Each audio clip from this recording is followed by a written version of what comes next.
मैं हूँ शाज़ेब और आज के लेक्चर में हम कुछ फार्मूलों के बारे में पढ़ने वाले हैं। तो चलिए स्टार्ट करते हैं। ये पहला फार्मूला है S is equal to r theta और S क्या है। S एक्चुअल में ये जो फार्मूला है angular displacement and linear displacement के बीच में रिलेशन है। S लीनियर डिस्प्लेसमेंट होता है और theta angular displacement, R radius होता है। ठीक है जी। आगे जो है सॉलिड एंगल का फार्मूला क्या है, एरिया अपन आर स्क्वायर।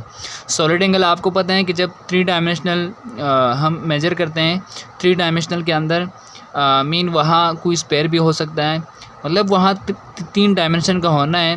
तो यहाँ लाजमी सी बात है अगर हम 3 डायमेंशन लेते हैं तो वो एक स्पेयर ही बन जाता है। तो अगर स्पेयर है तो किसी भी स्पेयर का जो एरिया होता है वो 4 r स्क्वायर के बराबर होता है। तो उसको डिवाइड करके आपके पास 4 आ जाएगा। लेकिन ये क्या है, सॉलिड एंगल का फार्मूला है। n is equal to m/10 की पावर प्लस माइनस p। ये क्या है, जिस तरह का आता है पहली वाली क्लास में कि एक नंबर किस तरह साइंटिफिक नोटेशन में लेकर जाता है, तो उसके लिए एक फार्मूला है। ठीक है जी। आगे है e is equal to x minus x i. ये क्या है, e एरर है। ठीक है जी। और x एक्चुअल वैल्यू है और एक्स आई क्या है, ये मेजर वैल्यू है। तो पहले ही बताया था मैंने, एरर क्या होता है, एक्चुअल वैल्यू और मेजर वैल्यू के बीच में जो डिफरेंस होता है उसे एरर कहा जाता है।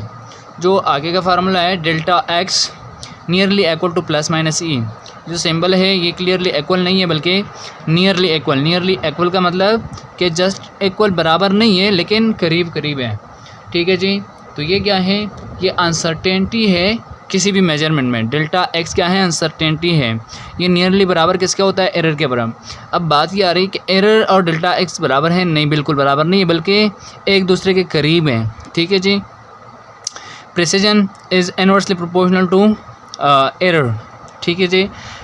एरर और प्रिसीजन का जो रिलेशन है, पहले कहा था मैंने कि इन दोनों का जो रिलेशन है वो इनवर्स है। ठीक है जी। जिस तरह कोई इंस्ट्रूमेंट ज़्यादा प्रिसाइज होगा तो उसमें कम एरर आएगा।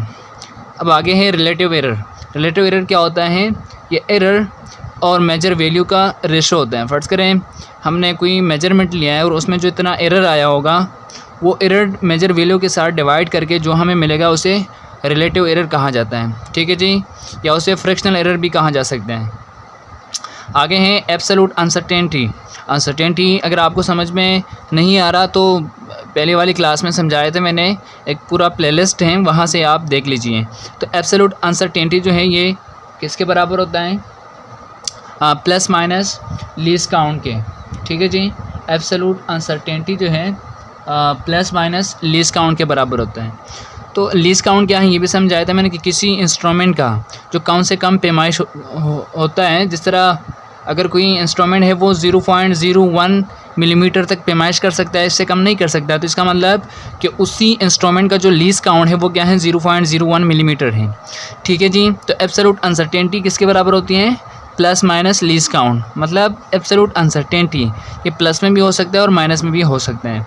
फ्रैक्शनल अनसर्टेनिटी क्या है, फ्रैक्शनल अनसर्टेनिटी फर्ज करें कि हमने कोई मेजरमेंट लिया है और उस मेजरमेंट में क्या है, कुछ अनसर्टेनिटी है। ठीक है जी। अनसर्टेनिटी है तो वो हम ऊपर लिखेंगे, मतलब जो अनसर्टेनिटी आई है वो हम डिवाइड करेंगे इससे जो मेजरमेंट हुआ है, ओवरऑल मेजरमेंट और जो अनसर्टेनिटी आपस में डिवाइड करके हमें फ्रैक्शनल अनसर्टेनिटी मिलेगी। तो परसेंटेज अनसर्टेनिटी क्या होगी, वही फ्रैक्शनल अनसर्टेनिटी, उसके साथ सिर्फ 100 को मल्टीप्लाई करें तो आपको परसेंटेज में वो कन्वर्ट हो जाएगा। ठीक है जी। वो परसेंटेज अनसर्टेनिटी देखिए जी, ये किसके बराबर है, delta x upon x into 100। ठीक है जी। इसको हमने किस में कन्वर्ट करना है, परसेंट में कन्वर्ट करना है, तो परसेंटेज में ये चला जाएगा।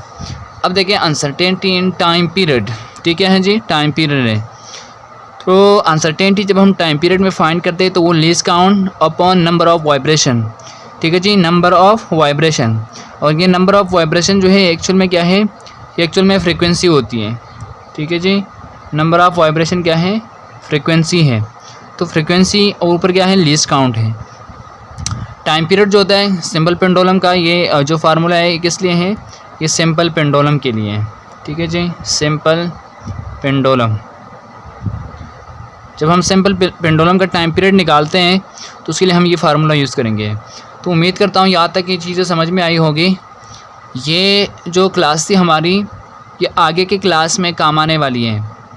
आगे हम न्यूमेरिकल सॉल्व करेंगे अगर हमें ये फार्मूले याद हैं तो वह हम अप्लाई करके हम क्वेश्चंस का सलूशन निकाल सकेंगे। तो उम्मीद करता हूँ यहाँ तक लेक्चर समझ में आया होगा। फिर भी अगर कोई मुश्किल है तो आप कमेंट बॉक्स में पूछिएगा। चलिए मिलते हैं नेक्स्ट क्लास में। अल्लाह हाफिज़।